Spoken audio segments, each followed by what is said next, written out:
Salut, c'est votre voisin athée et aujourd'hui nous allons voir encore d'autres arguments complètement bidons. Lol, vous n'en savez rien. Bref, la vérité est que vous, les athées, vous êtes les premiers à rejeter la croyance des autres.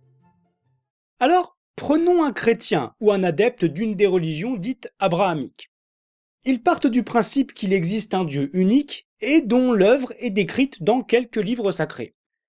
Cette croyance en Dieu, de fait, rejette l'existence des dieux des autres religions. Un chrétien rejette donc l'existence de Zeus, un athée aussi, par absence de preuves.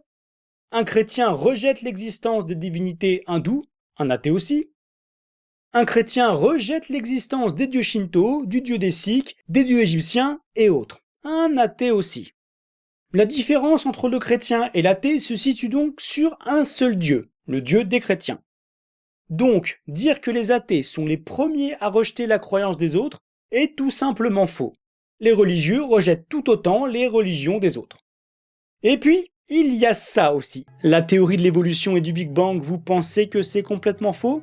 Tout à fait, c'est en contradiction totale avec mes croyances. Et voilà. Non seulement certains religieux accusent les athées de rejeter la croyance des autres, alors qu'eux-mêmes rejettent la croyance des autres et rejettent même certaines théories scientifiques qui expliquent et font des prédictions tout à fait vérifiables. En fait, il y a des mouvements religieux dits créationnistes, qui consistent à prendre à la lettre la création de l'univers et de la vie contenue dans les livres sacrés, et donc rejettent la science quand elle contredit ces écrits sacrés. Cette confiance aveugle envers les livres sacrés, ça peut amener à certains dénis de la réalité. Si le Coran dit que la mer est jaune, mais que le reste du monde entier te prouve qu'elle est bleue, qui a tort ? Le monde entier. Tu vois, ça c'est toi, ça c'est la réalité. Bref, passons. Les athées qui ne croient pas en Jésus, comment ça se fait que vous ne croyez pas en lui, alors que nos années sont basées sur sa naissance ? Alors, il y a deux choses. Il y a des gens qui pensent que Jésus a existé, mais remettent plutôt en cause son origine divine, sa résurrection, sa capacité à multiplier des pains, à marcher sur l'eau et autres. Et il y a d'autres athées qui pensent que Jésus n'a tout simplement jamais existé. Mais dans tous les cas, en ce qui concerne le calendrier, l'Église catholique s'est imposée pendant très longtemps et nous a fait prendre la naissance de Jésus comme point de référence pour les dates. Et par commodité, on ne va pas s'amuser à changer encore une fois de système de date. Et comme le monde occidental s'est largement imposé dans le passé, alors l'utilisation du calendrier grégorien est devenue un genre de standard. À votre avis, les athées, ils vont aller en enfer en moonwalk ou en salto arrière ? Eh bien, c'est une excellente question et je vais te la retourner. Toi, le Styx de la mythologie grecque, tu vas le traverser en crawl ou en papillon ? Plus sérieusement, il n'y a aucune raison crédible de croire que l'enfer existe.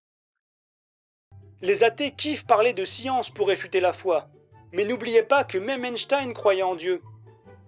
Alors, Einstein ne croyait pas en l'existence du Dieu de la Bible ou du Coran. Et pour preuve, dans sa lettre au philosophe Eric Goodkind, Einstein a écrit la chose suivante. Le mot Dieu n'est pour moi rien d'autre que l'expression et le produit de la faiblesse humaine. La Bible est une collection de légendes honorables, mais toujours purement primitives et néanmoins assez puériles. Aucune interprétation, peu importe sa subtilité, ne pourra me faire changer d'avis. Pour moi, la religion juive, comme toutes les autres religions, est l'incarnation des superstitions les plus enfantines. Alors, ceci dit, Einstein fait référence à Dieu et à un esprit supérieur à plusieurs reprises, car il est plutôt panthéiste.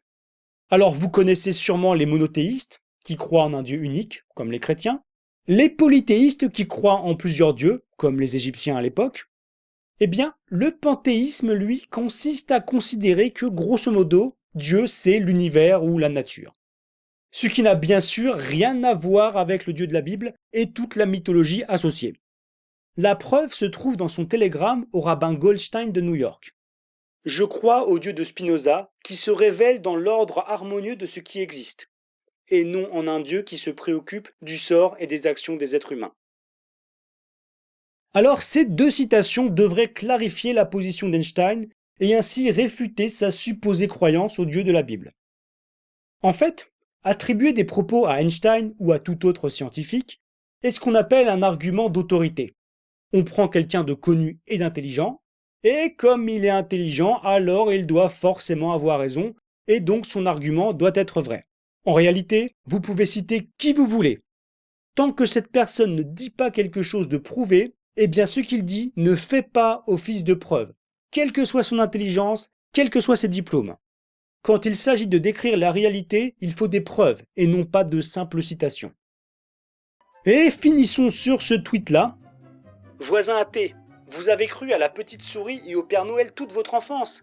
Alors je pense que vous pouvez croire que Dieu existe 5 minutes.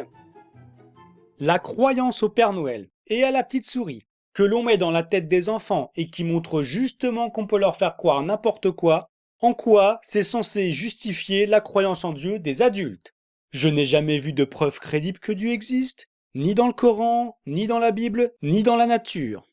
Et ce n'est pas parce que des gens croient au Père Noël, à la petite souris ou au monstre du Loch Ness sans preuve que ça justifiera la croyance en Dieu. Surtout quand cette croyance en Dieu est à l'origine de certains projets politiques. Donc non, je ne vais pas croire en Dieu 5 minutes, tout comme je suis sûr que cette personne ne va pas croire en l'existence de Thor juste 5 minutes. C'était votre voisin athée. S'il y a des arguments pour lesquels vous voulez que je réponde à propos de l'existence de Dieu ou assez stupides sur les athées, n'hésitez surtout pas à me les envoyer. Abonnez-vous, partagez cette vidéo, ajoutez des citations d'Einstein dans les commentaires si vous le voulez.